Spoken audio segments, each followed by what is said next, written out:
오늘은 주일 예배 드리는 날이고 또 파더스 데이, 아버지 날인데요. 아버지 날의 말씀을 준비하면서 성경 속에 있는 아버지들은 어떤 모습 속에서 행복하실 수 있었는가 하는 것을 찾아보고, 이 자리에 계시는 모든 아버지들도 언제나 주님의 은혜 안에서 행복하신 아버지들이 되셨으면 좋겠다 하는 마음으로 말씀을 준비했습니다. 성경 속에 어떤 아버지가 행복한 아버지라고 생각하십니까? 제가 말씀을 준비하면서 생각해 봤지만 참 놀랍게도 성경 속에서도 그렇게 행복한 아버지들이 많지는 않은 것 같아가지고 마음이 좀 안타까웠습니다. 가정마다 어머니들의 수고가 더 크고 많은 고생과 희생을 하시는 것을 잘 알고 있지만, 아버지들도 가정을 위해서, 자녀를 위해서 함께 수고하시는 것은 사실이거든요. 그런데 어떤 분이 말씀하시기를 아버지는 힘들어도 힘들다 말할 수 없다. 왜냐하면 아버지이기 때문에. 아버지들은 슬퍼도 눈물을 흘릴 수 없다. 아버지이기 때문에. 그런 말씀을 하시더라고요. 이런 경험 해보신 적 있으십니까? 예, 아버지들은 가만히 계신데 어머니들이 끄떡끄떡 하시네요. 예, 아버지들은 안 행복해도 안 행복하다고 말할 수도 없고 아버지이기 때문에. 한국의 아버지들은 왜 이렇게 힘드신가? 힘들어도 힘들다 말도 못하고 슬퍼도 울지도 못하고. 그래서 오늘이 아버지 날인데요, 왠지 기쁘기만 한 것이 아니라 아버지들을 생각하면 좀 마음 한구석이 짠한 마음으로 말씀을 준비했습니다. 어떻게 해서라도 성경 속에 나오는 행복한 아버지들의 모습을 우리가 찾아내서 우리도 똑같이 행복한 아버지들이 되었으면 좋겠다 하는 마음으로 성경을 쭉 읽어봤는데요, 성경 속에 있는 아버지들 역시 쉽지 않았습니다. 맨 처음 아버지였던 아담이라고 하는 사람도 남편의 역할, 아버지의 역할 하는데 고생이 참 많았습니다. 물론 본인들 책임이기는 하지만 에덴 동산에 있을 때는 농사 지을 필요도 없고 땀 흘려서 노동을 하거나 식량을 얻기 위해서 고통스러운 시간을 보낼 필요가 전혀 없었습니다. 그런데 하나님께 거역하고 불순종하고 죄를 짓고 에덴 동산에서 쫓겨날 때 하나님께서 명령하신 것이 무엇인가 하면요, 가시와 엉겅퀴를 해치고 너의 이마에 땀이 흘러야만 너는 양식을 먹을 수가 있고 너의 가족과 또 자손들을 부양할 수 있다 하는 말씀하셨기 때문에요, 아버지로서의 아담도 참 고생이 많았겠다 하는 것을 우리가 짐작해 볼 수 있습니다. 뿐만 아니라 아담과 하와에게 주셨던 두 아들이 있었는데요, 카인과 아벨이 장성해서 이제는 좀 아들들을 좀 의지할 수 있을란가 싶었는데 형이 동생 때리고 도망갔잖아요. 둘째 아들은 죽어서 없어졌고 큰 아들은 죄 짓고 도망가서 없어졌고, 아버지의 마음은 굉장히 허탈했을 것 같습니다. 아들을 키워서 같이 좀 협력할까라고 기대했는데 그것도 기대할 수 없었던 아쉬움 가운데 아버지로서의 아담의 마음은 어땠을까 상상해 봤습니다. 어머니들이 아기를 처음 낳고 키우실 때 종종 그런 말씀 하신다고 그럽니다. 어머니들 그런 적 있으십니까? 애기야, 엄마도 애기가 처음이라 잘 모르겠다. 처음 나서 키우면 잘 모르시잖아요. 어떻게 애를 씻기고 먹이고 입히고 가르치고 교육시키는지 엄마도 엄마가 처음이라 잘 모르겠다. 그런 말씀 하신다고 그러는데요, 아빠도 아빠가 처음일 거거든요. 게다가 아담이라는 사람은요, 아빠가 아예 없었습니다. 하나님이 만드셨으니까 물어볼 수 있는 아버지도 없고 물어볼 수 있는 어머니도 없고 하나님한테 의지해야 되는데 에덴 동산에서 쫓겨났으니 하나님께 또 도움을 구할 수도 없는 입장에서 아담은 맨 처음 아버지로서 아버지가 무슨 역할을 해야 되는지 들어본 적도 없고 본 적도 없어서 참 막막한 마음으로 아버지의 역할을 힘들게 감당했을 것이라고 상상해 볼 수 있습니다. 그래도 성경에 보시면 노아라고 하는 사람은 아버지로서 꽤 행복한 삶을 살았다라고 저는 생각합니다. 노아는 경건한 믿음의 사람이었습니다. 그 시대 사람들의 풍조를 따르지 않았습니다. 거룩하고 정결한 삶을 살기 위해서 노력했습니다. 그래서 하나님께서는 노아를 인정해 주시고 그에게 산 위에 방주를 만드는 특별한 사명을 주셨는데요, 그 특별한 사명이라고 하는 것이 사실은 노아의 인생을 좀 힘들게 했던 것이 사실입니다. 세상의 모든 사람들이 조롱하고 비난합니다. 노아는 바보냐? 제정신이 아닌가 보다. 왜 산 위에 배를 만들까? 물가도 아니고 바닷가도 아니고 산 위에 방주를 짓는 노아를 보면서 세상의 모든 사람들이 비웃고 조롱했어도 노아는 행복한 남편이고 행복한 아버지였다고 저는 생각합니다. 왜냐하면 가족에게 지지를 받았기 때문에 그렇습니다. 가족에게 서포트를 받고 남편을 위해서, 아버지를 위해서 칭찬해드리고 인정해드리고 아버지가 하시는 일이 옳은 일입니다 라고 그렇게 가족들이 붙잡아 주시면 여러분들도 행복한 아버지가 되실 것이라고 믿습니다. 그러므로 오늘 파더스데이에 부탁드립니다. 오늘 집에 가셔서 아버지에게, 남편에게 그분들의 믿음과 신앙과 성실함에 대해서 많이 칭찬해 주시기 바랍니다. 인정해 주시기 바랍니다. 세상 그 누가 인정해 주지 않는다 할지라도 우리 가족만큼은 아버지의 믿음과 성실함에 대해서 적극적으로 협력해 주신다면 행복한 아버지들이 다 되실 거라고 믿습니다. 사실 이민자 아버지들은 미국에 오셔서 고생이 많습니다. 다 경험해 보셨잖아요. 때로는 영어가 부족해서 답답하고요, 때로는 신분 문제가 빨리 해결되지 않아서 아버지 본인 자신뿐만 아니라 식구들에게도 고생을 더 시키나 싶어서 미안한 때가 다 있으셨을 것입니다. 게다가 아버지들은 한국에 계실 때보다 미국에 오셔서는 훨씬 불리한 조건 가운데 이 거친 풍파를 헤쳐나가셔야 됩니다. 한국에서는요, 학력도 있고 경력도 있고 뭐 자격증도 있어가지고 얼마든지 능력을 발휘할 수 있으셨던 아버지들이 미국에 딱 오니까요, 학력이 별로 소용이 없어요. 자격증도 미국에서 인정 안 해주면 그것 갖고 무슨 일을 하실 수가 없을 뿐만 아니라 한국에서 아무리 화려한 경력을 쌓으셨어도 미국 사회에서 그게 다 쓸모 있는 것이 아니기 때문에 얼마나 아버지들은 말 못할 좌절과 어떤 포기와 또 굴욕을 겪으시면서도 식구들에게 다 드러내지 못하시는 아픔이 있으셨을 텐데요.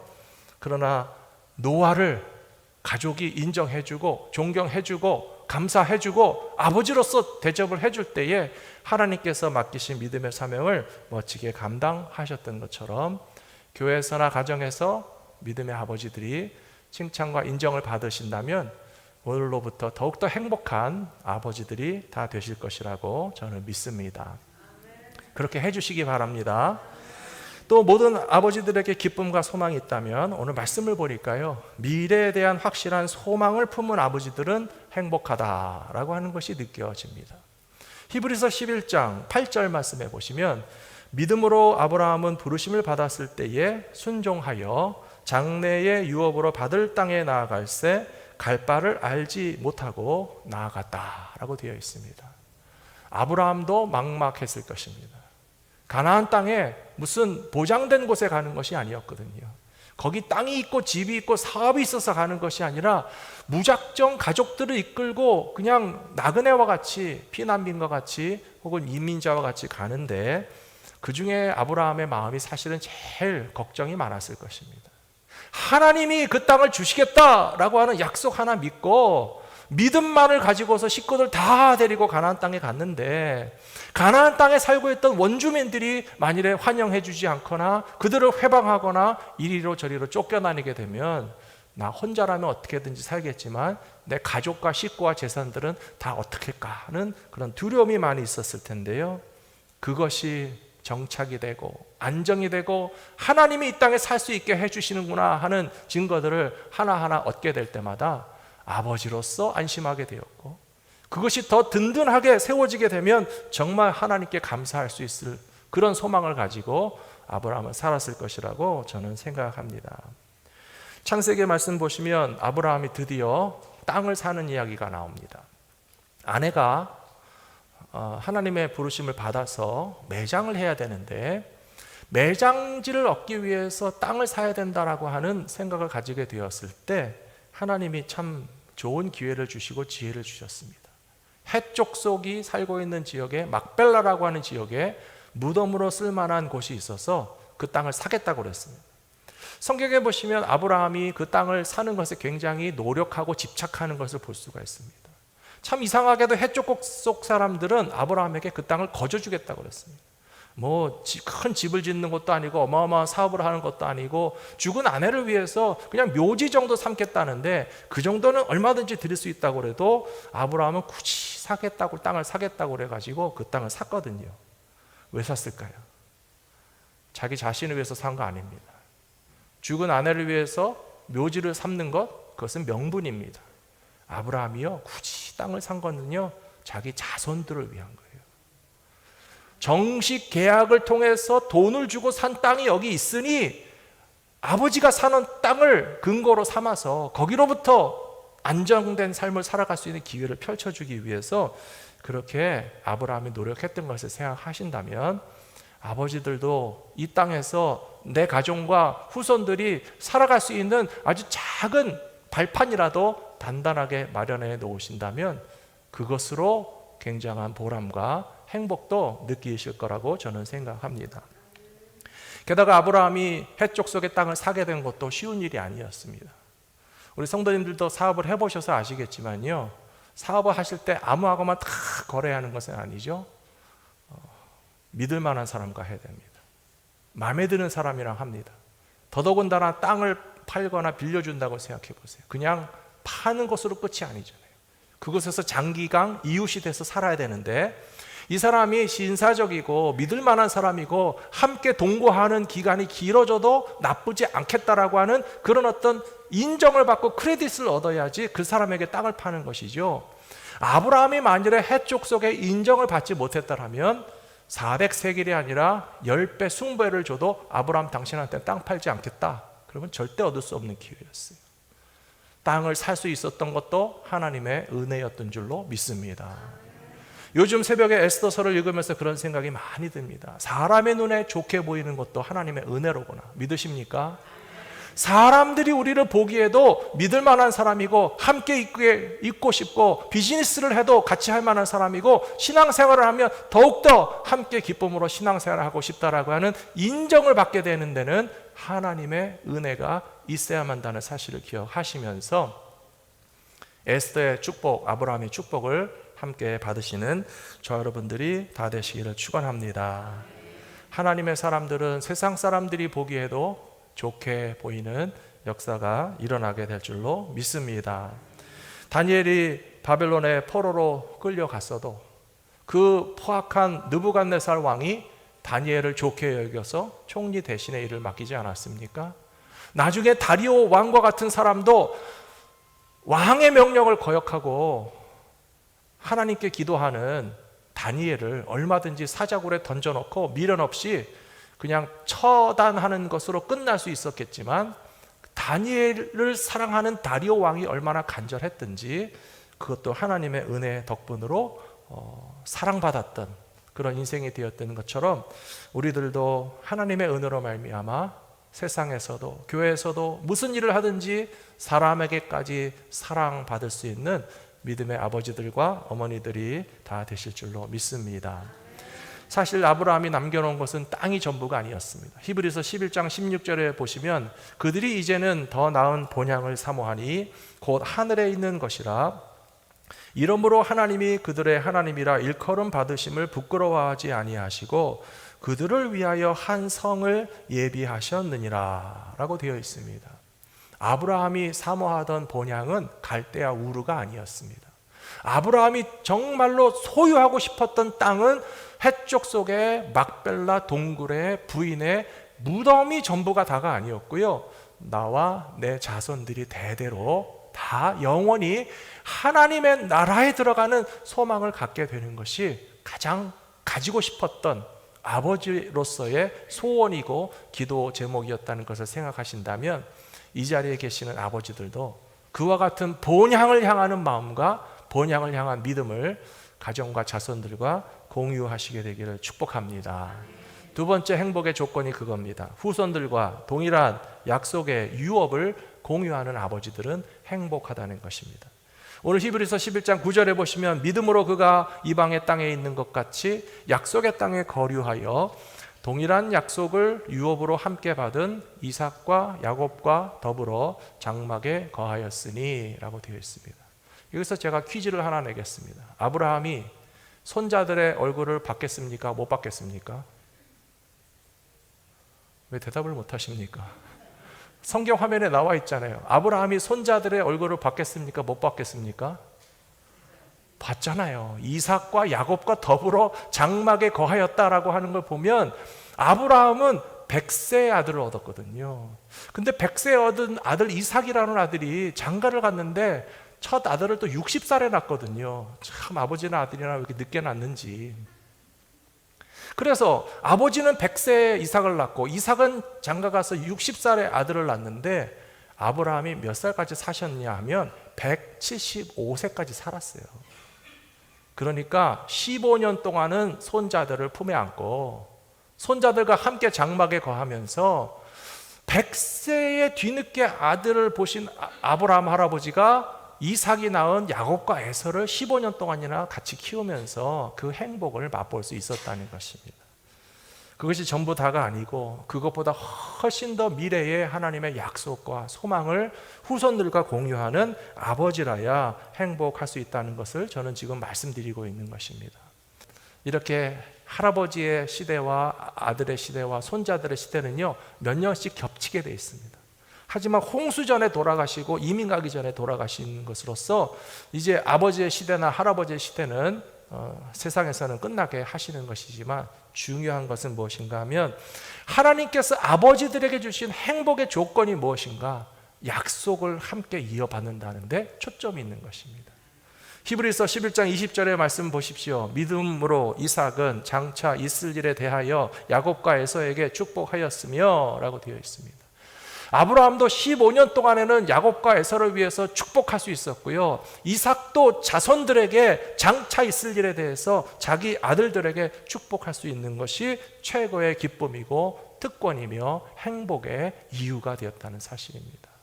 사랑하는 성도 여러분, 오늘 파더스데이라서 특별히 오늘 집에 가시면 자식들이 무슨 선물을 준비했을까 기대하시는 분도 계시고, 아버지 날이니까 함께 식사도 하시면 기쁜 시간이 되시겠지만 저는 오늘 부탁드립니다. 오늘 아버지들은 반드시 가족들을 위해서 축복하는 기도하십시오. 오늘 아버지 날이니까 내가 기도하겠다, 우리 식구들을 위해서 기도하고 내 자식들을 위해서 기도하고, 너희가 나를 위해서 선물도 준비해도 좋고 식사를 준비해도 다 좋은데 하나님의 축복을 대대로 받는 우리 가정이 될 수 있도록 아버지 날에는 여기 히브리서 11장 20절에 있는 말씀처럼 이삭이 야곱과 에서에게 축복했던 것처럼 아브라함이 손자들과 함께 장막에 15년 동안 거하는 동안에 뭐 했겠습니까? 뭐 할아버지가 자식들, 손자들 재롱만 받겠습니까?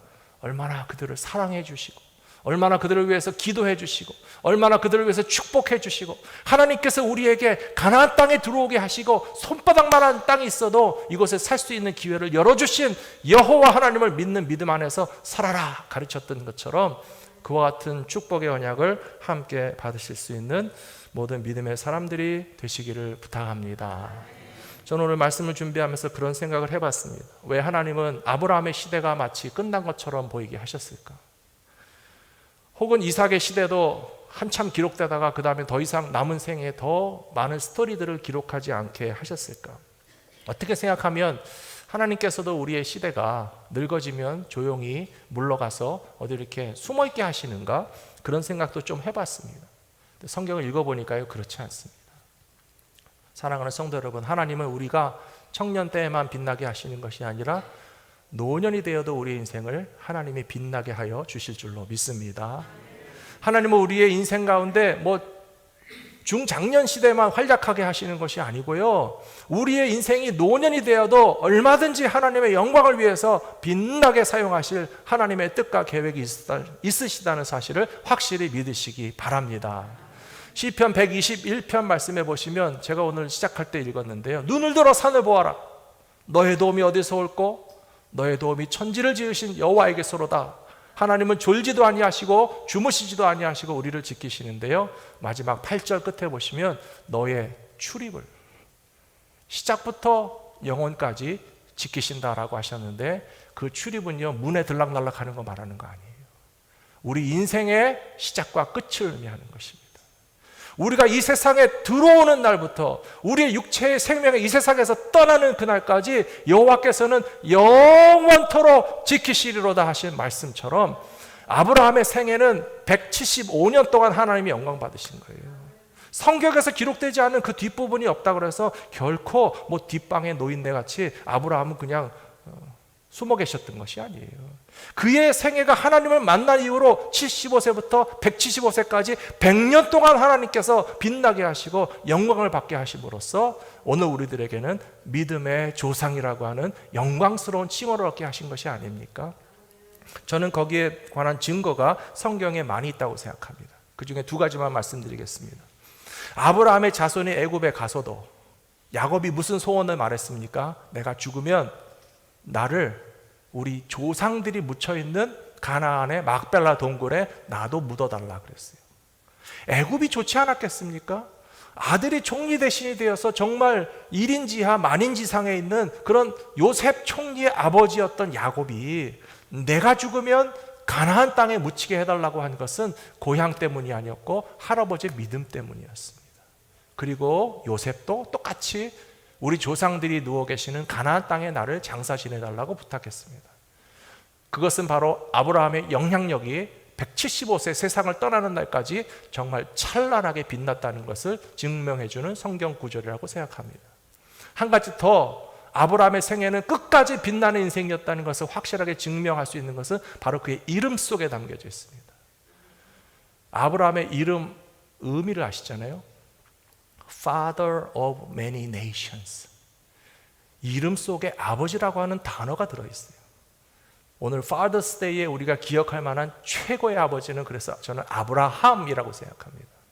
아브라함이라고 하는 이름 속에 하나님께서 주신 의미가 너는 열국의 아비다. Father of many nations. 많은 나라와 민족들이 다 너를 조상이고 너를 아버지라고 할 것인데 너는 그런 아버지가 되어가지고 75세부터 175세까지 살았기 때문에 노년의 말년의 생애가 결코 보잘것없는 인생이 아니었고 하나님의 영광과 약속의 유업을 아들과 손자와 대대손손과 심지어 many nations, 많은 나라에까지 아버지 중에 아버지다라고 하는 그런 영광스러운 칭호를 얻게 되었던 것처럼 이 자리에 계시는 아버지들도 아브라함 같은 믿음의 아버지가 되실 때 그런 행복과 영광과 축복을 다 누리시게 될 것이라고 믿습니다. 마지막 세 번째로 하나님의 도성에 소망을 가진 아버지들은 위로와 안식을 얻는 법입니다. 히브리서 11장 10절에 보시면 이는 그가 하나님이 계획하시고 지으실 터가 있는 성을 바랐음이라 그렇게 되어 있습니다. 모든 아버지들에게는 정말 현재보다도 미래에 대한 보장이 있어야 마음이 안심이 되고 편안하다고 말씀드리지 않았습니까? 아브라함은요 지상에 있는 땅을 바란 것이 아니라 하나님이 플랜을 해놓으시는 그런 영원한 성에 대한 그런 비전이 있었기 때문에 아브라함의 생애는 끝까지 행복할 수 있었을 것이라고 저는 믿습니다. 우리 한국 사람들에게는 좀 이해하기 힘든 문화와 풍습이 많이 있습니다. 특별히 장례에 관한 것 중에 그런 일들이 많이 있는 것 같습니다. 한국 분들은 연세가 드실 때쯤 되면 다 묘지도 준비하시는 분들이 많이 계시고요. 미국에 오셔서도 부지런히 벌써 묘지를 사놓으신 분들도 많이 계시더라고요. 또 한국에 가보니까요, 수의를 일찍 사놓으셔야 된다고 하시면서 그게 수의를 판매하는 분들의 상술인지 잘 모르겠는데 일찍 사놓으실수록 오래 사신다 뭐 그런 말을 하면서 벌써 수의를 다 사놓으신 분들이 많이 계시더라고요. 2년 반 전에 저희 아버지가 돌아가셔서 한국에 가서 임종과 장례와 하관의 모든 절차를 제가 아들로서 다 지켜보았던 때가 있습니다. 굉장히 많은 것들을 새롭게 제가 보았습니다.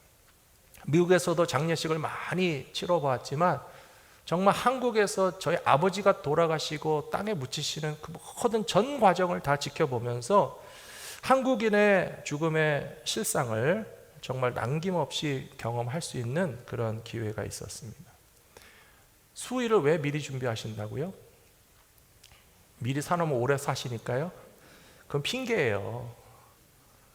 자식들에게 조금이라도 부담을 덜어주기 위한 거예요. 저도 제 돈 한 푼도 안 드리고 아버지 수의 입혀드려서 관에 모시고 땅에 모셨거든요. 교회 묘지까지 다 준비해 놓으셔서 생각해 보니까 그런 것 같습니다. 장차 내 자녀들이 어떻게 살아갈지 모르지만 내가 죽는 날이 되어도 이 세상에서 떠나는 그 순간에조차 내 자식들에게 어떤 부담이나 불편함이나 어려운 일을 조금이라도 내가 미리 도와주기 위해서 묘지도 준비하시고 수의도 준비하시고 장례 지낼 준비 다 해놓으시고 이 땅 위에서는 정말 그렇게 가볍게 떠나실 준비하시는 게 한국 부모님들의 마음이 아니겠습니까? 근데 아브라함은요 그 이상이에요. 땅 위에서 육신의 생명이 떠날 때를 준비하는 것이 아니라 영원한 하나님의 나라의 약속과 소망을 준비해 주고 그것을 자식들에게 물려주고 떠나신 아버지가 되셨으니 얼마나 멋진 아버지시냐는 겁니까? 얼마나 존경받을, 얼마나 행복한, 그리고 하나님께 영광 돌리는 그런 아버지가 되셨던 것처럼 이 자리에 계시는 모든 아버지들도 바로 그것을 준비하시기 바랍니다. 아버지 장례식 걱정하지 말어. 그 정도 차원이 아니고 아버지는 먼저 하나님이 주실 영원한 상을 향하여 가니까 너희도 다 거기 와서 다시 만나자. 그 믿음을 물려주시는 저와 여러분들이 되셔야 할 줄로 믿습니다. 이사야 66장에 보십시오. 22절에 보시면 내가 지을 새 하늘과 새 땅이 내 앞에 항상 있는 것 같이 너희 자손과 너희 이름이 항상 있으리라 여호와의 말이니라. 얼마나 놀라운 말씀인지 아십니까? 성경은 66권입니다. 아시죠? 구약이 39개, 신약이 27개, 합하면 66권인데요. 이사야도 66장까지 있습니다. 이사야 66장에는 맨 마지막 말씀이 뭐냐 하면 내가 지을 새 하늘과 새 땅이 내 앞에 항상 있는 것 같이 너희의 자손과 너희의 이름이 항상 있으리라 여호와의 말이니라. 바로 이것이 아브라함과 이삭과 야곱이 소망하는 겁니다. 해쪽 속의 땅을 집착하는 것이 아니고 막벨라 동굴이 있는 지역의 소유권을 획득했다고 완성된 것이 아니고 새 하늘과 새 땅을 주시는 하나님께서 아브라함의 이름과 이삭과 야곱의 이름을 항상 영원히 있게 하시겠다고 하는 이 약속 때문에 아브라함이 행복할 수 있었던 것처럼 우리들도 이렇게 영원한 소망을 향한 믿음을 가지고 살아갈 때 행복한 아버지들이 되시고 행복한 믿음의 백성들이 다 되실 줄로 믿습니다.